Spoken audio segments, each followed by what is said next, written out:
जुहार माँ समलई नुआखाई जुहार समकु श्याम सुजन मान को जुहार आउ सान सुरु मान को सेनो आज का सारा पश्चिम ओडिशा थी नुआखाई मानुछु। नुआखाई तिहार आमर सिगार तिहार इटा गोटे कृषि भित्तिक पर्व। भारतीय संस्कृति गोटे कृषि भित्तिक संस्कृति। कृषक के नहीं करी कृषि के नहीं करी ये सभ्यता गढ़ी उठी। पश्चिम ओडिशा कृषि भित्तिक सभ्यता केते प्राचीन है सेटा कल्पना करना है। इन संस्कृति केड़े महान है, इन परंपरा केड़े महान है तार भी कैंसी कल्पना करना है। भारतीय संस्कृति अन्य जगह थी आमे विभिन्न सभ्यता देखीचु। विश्व थी आहरी अनेक अनेक सभ्यता गढ़ी उठी हेले आमर इन सभ्यता केते प्राचीन है और केते तार महानता अच्छे तार सबुठारु श्रेष्ठ नमूना है नुआखाई। नुआखाई होउछे चिंता पर्व जेन पर्व थी सारा पृथ्वी के गोटे परिवार बोलिक कल्पना करासी। वसुधैव कुटुंबकम ये वार्ता आम नुआखाई दौची। जदि किए कार संगे ना पटु थाए नुआखाई आगर दिने सभी पटि जासन। जदि किए कार संगे मिलन ना होता है समस्ते मिलीमिशी जासन। आरु नुआखाई माँ समले ठाने नुआ अरण देकरी तार प्रसाद पाएसन।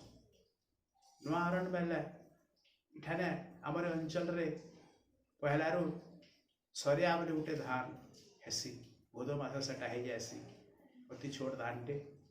आर से अन्न के काके अठा ना करबार आगुरु माँ सबले के जे आम इष्ट देवी है, जे लक्ष्मी है, सरस्वती है, महाकाली है, लक्ष्मी हिसाब है जे आमको परसिसी माँ हिसाब है, सरस्वती हिसाब है जी आमको बढ़िया बुद्धि बाढ़ देसी आरु दुष्ट दलन करी काली रूपे आमको समस्त को समलई कर रखसी। से हूँ माँ समलई आमर इष्ट देवी। आउ से माँ के आमे सभे पहला अरण दे करी तार प्रसाद आमे पाएसु। गंगाधर मेहर लिखले जे धन्य महाप्रभु हे आगे सूजी अन्न ताऊ तारु सूजिल सबु जीव जंतु गण। अर्थात जीव जंतु सृष्टि हेबार आगरू अन्न व्यवस्था कले महाप्रभु। जनता छुआटे जन्म हेबार आगरू केन्थई से पहुँचवा तार लगी गुरसर व्यवस्था करतीसी महाप्रभु। मार स्तन थी केन्ता हेन्ता पृथ्वी जीवजंतु सृष्टि हेबार आगरू अन्न तैयार कले भगवान। अरे अन्नर महिमा अति महान। अन्न लागी रजा, अन्न लागी प्रजा, अन्न लागी बाजई तेलंगीर बाजा। अन्न ना हेले किसी ना ही पारे, सृष्टि बची ना पारे। अन्नमय अन्नमय कोश बोलिए जहाँके कहुच्छे अन्न के नहीं करी केवल सृष्टि बचीबा। जहाँ पूजा अन्न ताहा करई भोजन अन्न बिने न हुई शरीर पोषण। शरीर धारण करिवार संभावना नहीं होते अन्न ना हेले। आई कथाटा के आमरी अंचल लोके हेड़ुआ खाइला लोके कंटी खाइला लोके जेमान को मूर्ख बोलसन, जेमान को असभ्य बोलसन, से अंचल लोक माने अति प्राचीन काल ये कथाटा हृदयंगम करते। राग रुषा फुला फुली मन कुहड़ा कुहड़ी ये सब के भेद भाव के भूली करी जाति वर्ण धर्म निर्विशेष समस्त को आदर करी पुटले पकासन। बड़ लोक को मुड़िया मारसन, ताकठान आशीर्वाद नेसन, छुआ मान को स्नेह करसन। आरु ये पर्व के अति सुंदर भाव मानसन। जे जेन थीसी घर पिला माने किए चाकरी करतीसी, किए पढ़ुतीसी, आर किए केन्ठाने अन्य कामे जाइकरी थीसी, समस्ते आसिकरी ये पर्व थी मिलन मिशन हेसन। आरु सबु देवादेवी को पूजा कराहेसी।